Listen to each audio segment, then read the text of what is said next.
क्या कभी आपकी जिंदगी में ऐसा वक्त आया जब सब कुछ टूटता हुआ लगा हो, जब आपका अपना आपको छोड़कर चला गया हो? आज की ये कहानी एक ऐसे इंसान की है जिसका घर टूट चुका था, जिसकी पत्नी उसे छोड़कर चली गई थी और जिसे हर जगह सिर्फ ताने मिल रहे थे। लेकिन फिर उसकी जिंदगी में एक ऐसा मोड़ आया जिसने सब कुछ बदल दिया। ये कहानी है अमित की। अमित एक साधारण इंसान था, नौकरी करता था, सपने देखता था और अपनी पत्नी जीना से बहुत प्यार करता था। शादी के पहले साल में सब कुछ बहुत अच्छा था, हंसी, प्यार और छोटी छोटी खुशियां। लेकिन धीरे धीरे जिंदगी बदलने लगी, लड़ाइयों की शुरुआत होने लगी। अमित ऑफिस में ज्यादा व्यस्त रहने लगा, रीना दिन भर घर में अकेली रहती। धीरे धीरे उसकी शिकायतें बढ़ने लगी। तुम्हारे पास मेरे लिए टाइम नहीं। अमित थका हुआ आता है और गुस्से में जवाब देता है, मैं मेहनत किसके लिए कर रहा हूँ। बस यहीं से झगड़े शुरू हो गए। पहले छोटी बात, फिर बड़ी और फिर रोज का झगड़ा। एक दिन बात इतनी बढ़ गई कि रीना रोते हुए बोली, अब मैं यहाँ नहीं रह सकती, और वो अपना सामान लेकर मायके चली गई। अमित के हाथ में सब कुछ निकल गया, घर खाली, दिल खाली और जिंदगी सूनी। अब असली दर्द शुरू हुआ। रिश्तेदार ताने देने लगे, बीवी को सामान नहीं पाया, घर बर्बाद कर दिया, दोस्त भी दूर होने लगे।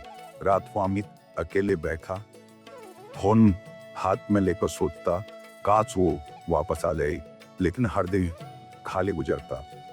एक दिन अमित बहुत परेशान होकर पार्क में बैठा था। तभी एक बूढ़ा आदमी उसके पास आया, चेहरे पे शांति, आंखों में करुणा। उसने पूछा, बेटा बहुत दुखी लग रहे हो। अमित ने पहली बार अपना दर्द किसी को बताया। सब कुछ झगड़े, अकेलापन, टूटता घर। बूढ़ा आदमी मुस्कुराया और बोला, कभी नीम करौली बाबा को याद किया है? अमित ने सिर हिलाया, नहीं। उस रात अमित ने पहली बार आंखें बंद की और कहा, बाबा अगर आप सच में हो तो मेरी जिंदगी ठीक कर दो, मेरा घर वापस लौटा दो। उसकी आंखों में आंसू बह रहे थे। दिल से पहली बार सच्ची पुकार निकली थी। उसी रात अमित को एक सपना आया। हरे पेड़ों के बीच एक साधु खड़े थे, शांत चेहरा, हल्की मुस्कान। उन्होंने कहा, सब ठीक होगा। अमित अचानक उड़ गया।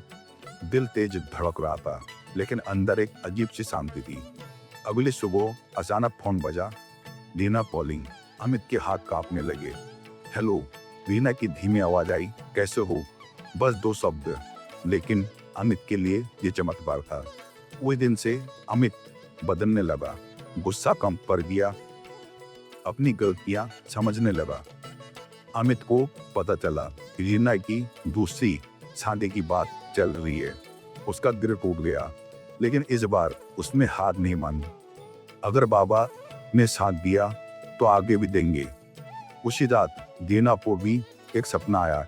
एक साधु ने कहा, जिससे तुम दूर हो वही तुम्हारा अपना है। वो अचानक उड़ गई। दिल बेचैन हो गया। अगले दिन रीना ने अमित को कॉल किया, क्या हम मिल सकते हैं? दोनों मिले और पहली बार दिल से बात की, अपनी गलतियां मानी, एक दूसरे को दर्द समझा। आंखों में आंसू थे, लेकिन दिल हल्का हो गया। रीना के घर शादी की तैयारी चल रही थी, लेकिन अचानक लड़के वालों ने रिश्ता तोड़ दिया, बिना किसी वजह के। सब हैरान रह गए।